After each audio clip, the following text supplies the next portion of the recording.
2 months. 2 months since I buzzed my head. Hello, my name is Rose, and I know there are a lot of videos out there on the internet about people buzzing their hair, especially women, and it seems to be very well received in the YouTube community. So while I did not film buzzing my head, because quite frankly I just forgot about it, I was too concerned about doing the actual buzzing part of it to think about filming it. But I'm here today because I have some tips and some thoughts since it's been 2 months now since I buzzed my head, and I wanted to share them with you in case you're thinking about buzzing your head, or if you just buzzed your head, or you're thinking about donating your hair, just hoping that I might be able to help you out a bit. Tip or thought number 1, why are you buzzing your hair? I did not do this on a whim. I did a lot of thinking about it, and I had some specific reasons why I wanted to buzz my hair. I wish I could say that honorably the first reason was because I wanted to donate my long hair.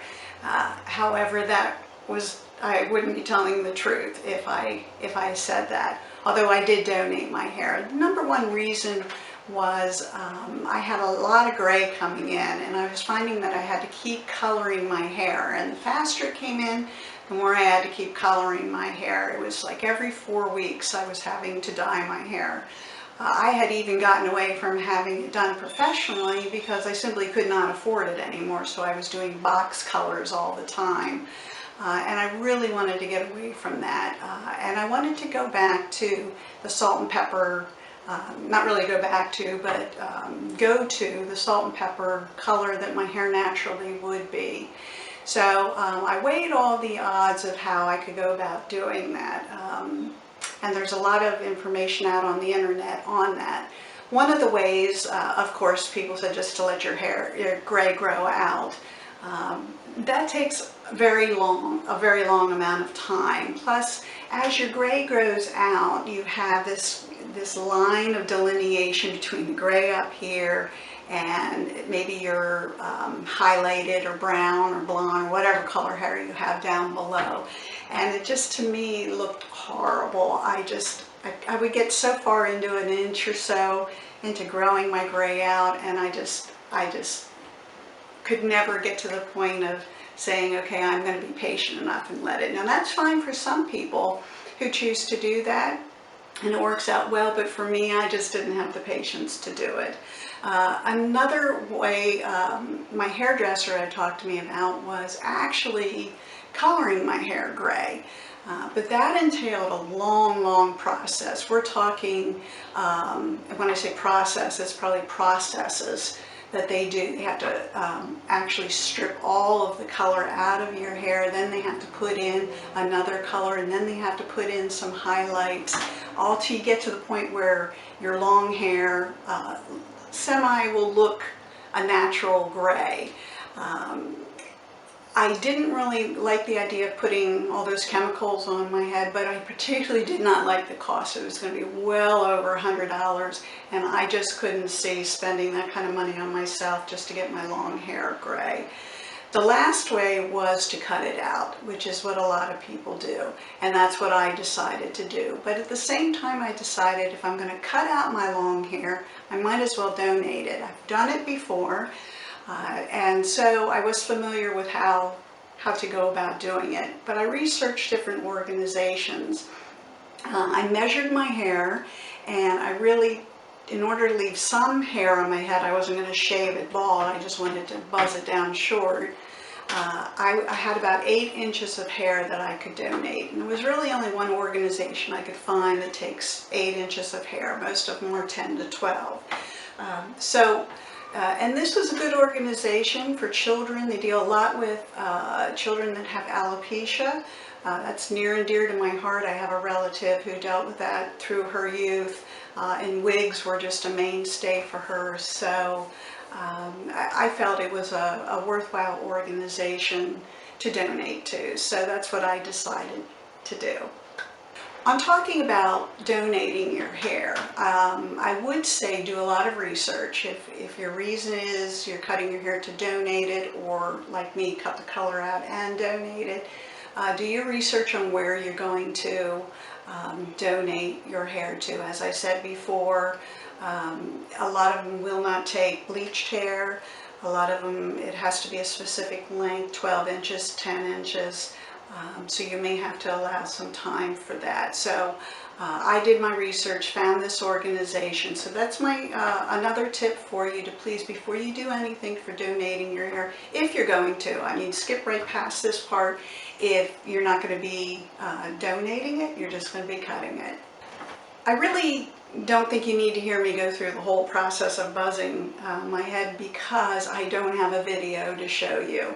I could show some pictures that I took along the way, but it just very briefly, and it's a tip for you, don't do it by yourself. I know a lot of people do it, and kudos to them for having the patience and the dexterity to be able to do all of that. I was able to ask my husband for help.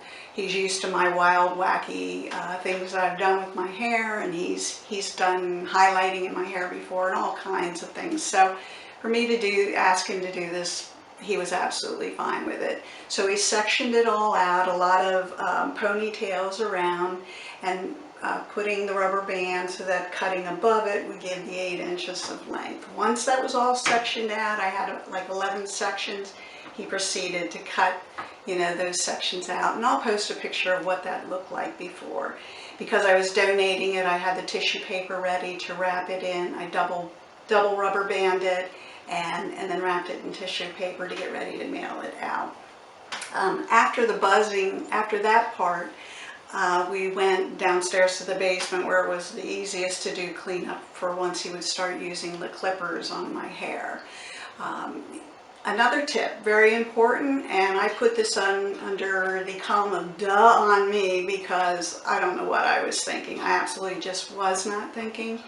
Whatever you do, have a towel or a sheet or something to wrap around yourself, because once they start with the clipping, especially your whole head, it gets everywhere. I happen to be wearing a good shirt, and to this day, after all the times I've washed it, when I wear it, I still have little hairs that got in the seam, and my neck will get all itchy again. So that was just my mistake, but a tip for you to please have something to cover up not just your neck area, but it goes everywhere. My husband used a number 10 clipper on it, which is supposed to give you, I believe, an inch of hair. I would argue that it's more like a ½ inch to maybe 3/4. And he buzzes his head all the time, so to buzz my hair was no problem for him. And then he used a number 2 clipper on the back. I wanted it shorter down below and a little more length on top. And then he gave me some sideburn type things here. So that all went very well, but it was very messy, and it took a lot of time, because I did have some length to it, and he was trying to get it, the number 10 clipper even all over than the number 2. The whole part of buzzing my head was quite interesting. I also have a very long hairline. It goes down to about here, and so he had to use the clippers without an attachment to shave that up as well. So that was pretty much the buzzing process. I wanted to talk a little bit about some things that I discovered after I buzzed my hair. Things I wasn't even thinking about before that. I was concentrating too much on the whole cutting it, buzzing it, donating it process. Once my hair was buzzed short, I remembered that I had 2 very prominent calyx on my scalp. One is at the very crown of my head, and the other one is in the right forehead, right front forehead area. And when you have long hair, and I had long hair for a very long time, long hair weighs down the calyx, and they're not nearly as noticeable, and I forgot all about them. So after buzzing my hair, even though, initially my hair was very spiked, so I didn't notice it, but as it started growing out and some of the hair started laying down, my cowlick would not. It's behaving okay here, but not on that. So just something to note, if you remember that you have calyx in certain areas of your hair, that's going to be prominent afterwards. I think one of the most prominent things that I discovered after I buzzed my hair, and I obviously didn't do my research well on this because I discovered it almost immediately, was the itching scalp. Now I'm not talking about the itching from the hair that's you got all over you. You shower that all off, you shampoo your head, you get rid of all of that, but your scalp goes into like shock mode or something like that, in that with the clippers going across the scalp and pulling and cutting of the hair, it was tremendously itchy. I mean, I could not stop scratching. It was like I didn't have a rash, but it felt like I did on my head, and it just, for days, probably a good solid week, I was just scratching and scratching. And then as the hair grows out, it also will cause itching as well. Gray hair is wiry, so it's a different texture, and for some reason has really affected the itching of my scalp. I've gone to using like a dandruff shampoo because it has the medication in to calm down an irritated scalp. And then I've even had times where it was so bad I took clear calamine lotion and would put dabs of it in on my scalp because my head just itched so bad. So I just want to warn you to be prepared for the itching that will take place after you buzz your hair. Even, I'm not talking about the people that do the shaving, but buzzing your head, you'll have the same itching too.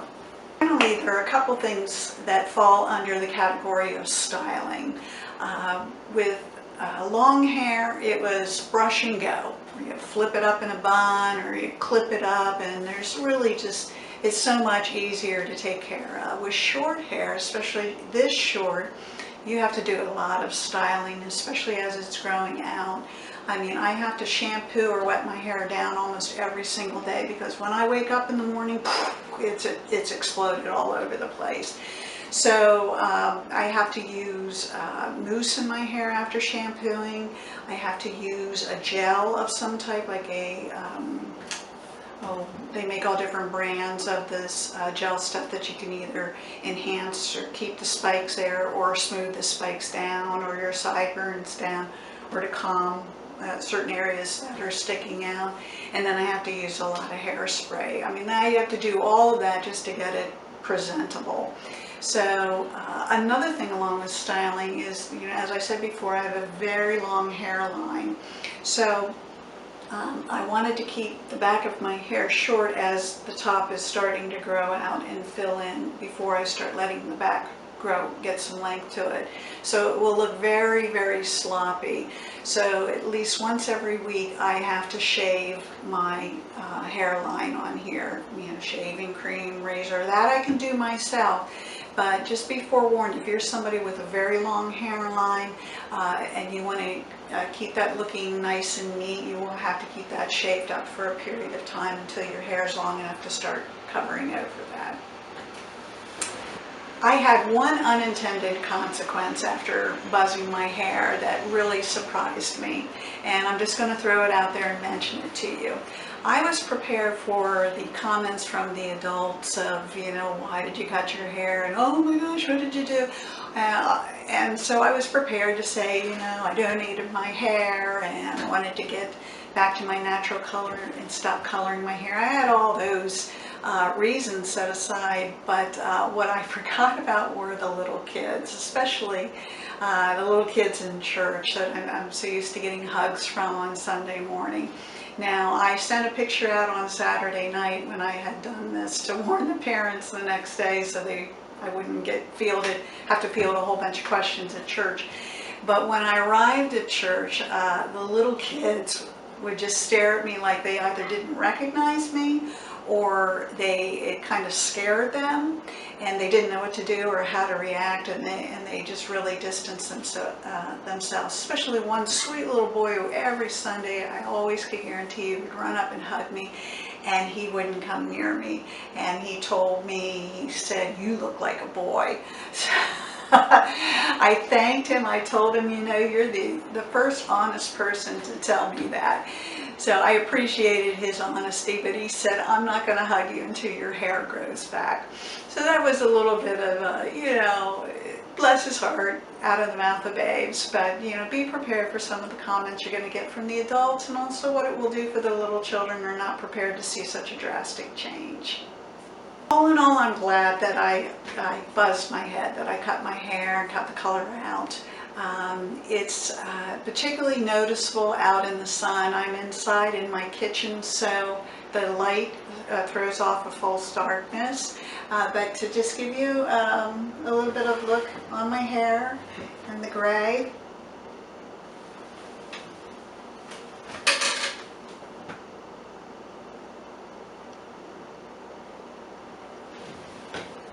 And I'll post a picture of what it actually looks like out in full sun, where you can really see how gray my hair is.